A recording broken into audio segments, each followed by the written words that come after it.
Apple против Android.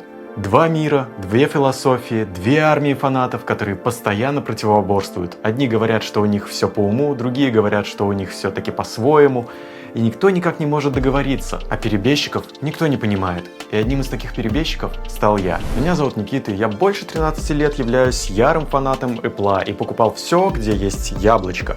И я никогда не думал, что скажу: а может перейти на Android? Но когда появилось такое желание, я потратил просто месяцы раздумий, тонну просмотренных видео, часы оставлены на то, чтобы понять, что же лучше, Apple или Android. И однозначного ответа я так и не нашел.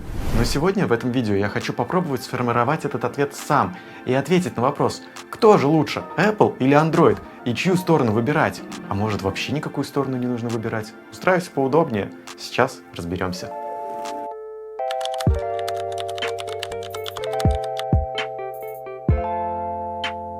Все началось в 2012 году. Мы учились в лицее, и тогда у ребят начали появляться первые айфоны 4S. Боже, как я сходил с ума по этому дизайну. Сам корпус, этот глянец, это iOS, которая сделана под скероморфизм, и все эти иконки под дерево, все натурально. И тогда я начал выпрашивать у родителей свой самый дорогой подарок. Я начал выпрашивать iPhone. И, о боги, я его получил. И не просто iPhone, а сразу новенький iPhone 5.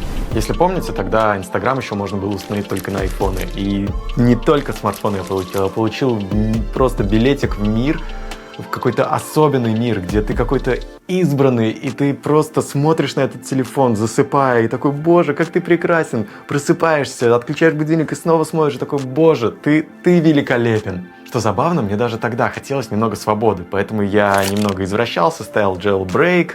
Если что, подмечу: пиратство — это плохо, ни в коем случае не повторяйте мой опыт. Но тогда действительно я получал полную свободу, и я понимал, что это намного круче, чем какой-то Android, потому что я могу все. Прошло 4 года, и я обновился на iPhone SE. Тот же форм-фактор, в принципе, привычный дизайн. Тогда уже появилась iOS 7 со своим плоским дизайном. Я подуспокоился, перестал что-то взламывать и, в принципе, пользовался экосистемой. Тогда еще не было такого понятия экосистем. Тогда я просто пользовался айфоном и наслаждался, получал удовольствие. Еще 4 года, и в моих руках iPhone XR. Face ID, бескнопочный дизайн. Просто мой мозг начал взрываться. Это первый телефон, который я купил сам. Огромная лопата, приятные цвета. И все, я не понимал, что может быть лучше, а лучше еще могло быть дальше. И все просто, потому что Apple начал собирать вокруг себя экосистему. Apple Pay, Apple Music, Apple Watch, AirPods. И так потихоньку я начал обрастать той самой экосистемой и начал понимать, что все взаимосвязано, все очень легко. Я достаю наушники, вижу плавную анимацию. Я подключаю часы, получаю все красивые уведомления. Все приложения между собой связаны. Ничего не сбоит, не троит. И просто это, я не знаю, это было восхищение, это был верх. Неужели можно еще выше? И представляете, еще можно было лучше. Потому что тогда появляется линейка Pro Max. И я вижу этот 13 Pro Max, вот этот огромную вот эту лопату, и я понимаю, что я ее хочу. Я приобрел этот телефон, был счастлив, как не знаю кто, как слон какой-то, потому что для счастья не хватало только MacBook'а. Сейчас он как бы есть, да, он рабочий, не сам купил, но все же. Экосистема в полном порядке, и я понял, что, все, выше просто уже некуда. И знаете, что самое забавное? Выше действительно было некуда. Не только по моим хотелкам, но и также инновации закончились и в Калифорнии у купертиновцев, потому что нового ничего уже придумать было нельзя. Но это не единственный минус, который повлиял на то, что я начал задумываться о переходе на другое устройство. А потом вдобавок начались санкции. И я понял, как легко можно взять и перекрыть кислород просто вот так по щелчку пальцев, по хотению одной компании, что ты теряешь просто все возможности. И именно тогда у меня появилась взрослая мысль. Кажется, пора выходить из этой золотой клетки. И я наконец-таки задумался, что пора менять устройство. Так началась моя история сомнения и перехода.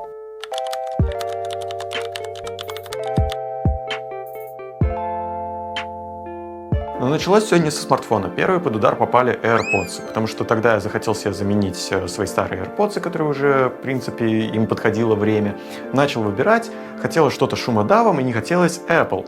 И я нашел вот такие крутые Marshall в крутом корпусе, красивом исполнении.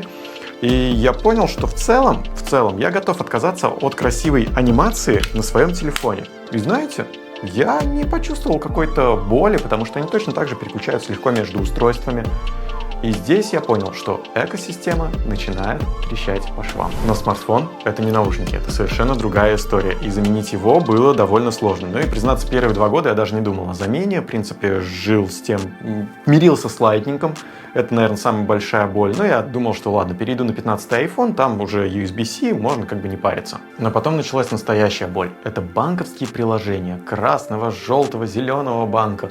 Потому что с iPhone XR у меня уже их не получилось перенести, поэтому я начал пользоваться либо старыми приложениями, либо понимал, что если я заменю устройство, мне придется просто ждать, когда за секундочку оно выйдет на один денек, бежать, скачивать, оно будет какое-то левое, некрасивое это самое приложение.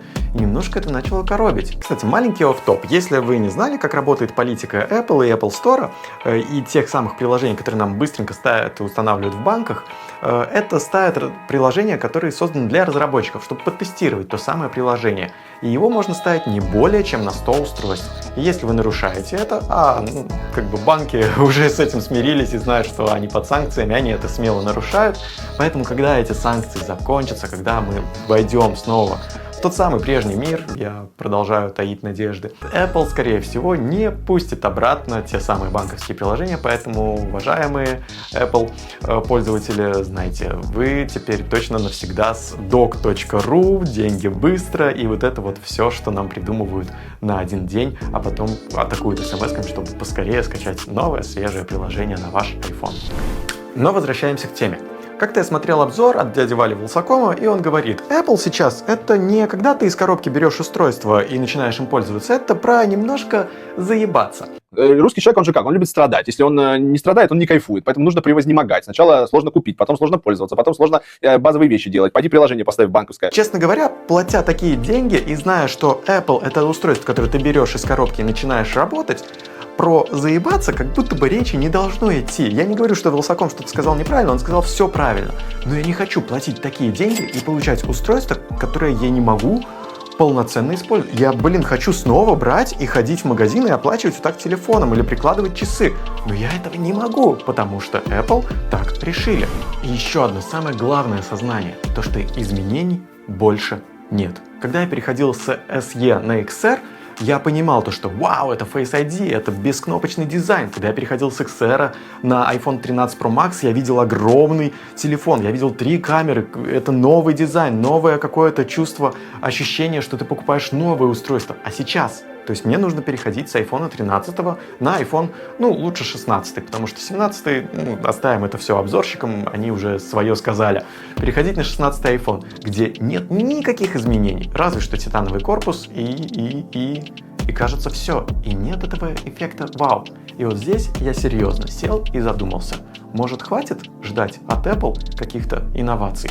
Искать это ощущение нового. Может, пора уже двигаться дальше самостоятельно?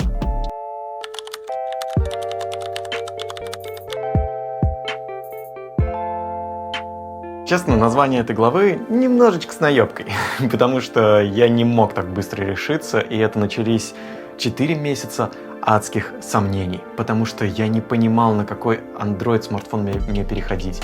Я смотрел кучу обзоров, я заходил в магазины и трогал все эти смартфоны, щелкал кнопки, сравнивал камеры. И я не мог понять, да куда же, потому что каждый раз проскакивала мысль, в принципе, у меня же iPhone, довольно хорошее устройство, может, его нафиг, может, пока что остановить этот переход. В итоге я понял, если все-таки переходить с iPhone, то переходить лучше на Samsung, потому что их One UI просто максимально адаптирован сейчас под удобство, под скорость, и этот переход будет безболезненный. И вот теперь из этих 4, 1 месяц я выбирал, еще 3 месяца я смотрю обзоры только на Samsung. Какой лучше, что именно, какие там функции, как переносить данные. И я никак не мог решиться, все время откладывал эту покупку. И вот день X настал. Я снял деньги, еду в магазин в такси и думаю, может, его? Серьезно. Зачем мне тратить большую сумму, менять iPhone, Может, все-таки... И тут я вспоминаю слова мамы, она мне говорит, если ты себя от чего-то отговариваешь, от какой-то вещи, значит, она тебе 100% нужна. А если ты себя уговариваешь на какую-то вещь, значит, она тебе с большей долей вероятностью не нужна. И вот я приезжаю в магазин, отдаю деньги, мне отдают телефон. Я открываю, сразу его проверяю. 0 эмоций. Я приезжаю домой, кладу его на стол, смотрю, проскакивает улыбка. Начинаю в нем что-то щелкать, что-то настраивать. Страх от того, что сколько здесь всего еще нужно будет настроить. Но я улыбаюсь. Я ложусь спать, он у меня на тумбочке лежит, я смотрю на него и такой, прекрасен. И еще буквально недели 2-3. Да ладно, я этот обзор записываю на 3-ю неделю использования, и я просто не могу нарадоваться. Это действительно новые эмоции от нового смартфона, которые я так долго искал. И я понял, я купил не смартфон, я купил эмоции. Потому что Apple эти эмоции уже давно не продает. Они продают привычку. Привычка тоже очень дорого стоит. Но в этот раз я решил за нее не платить, а заплатить за эмоции.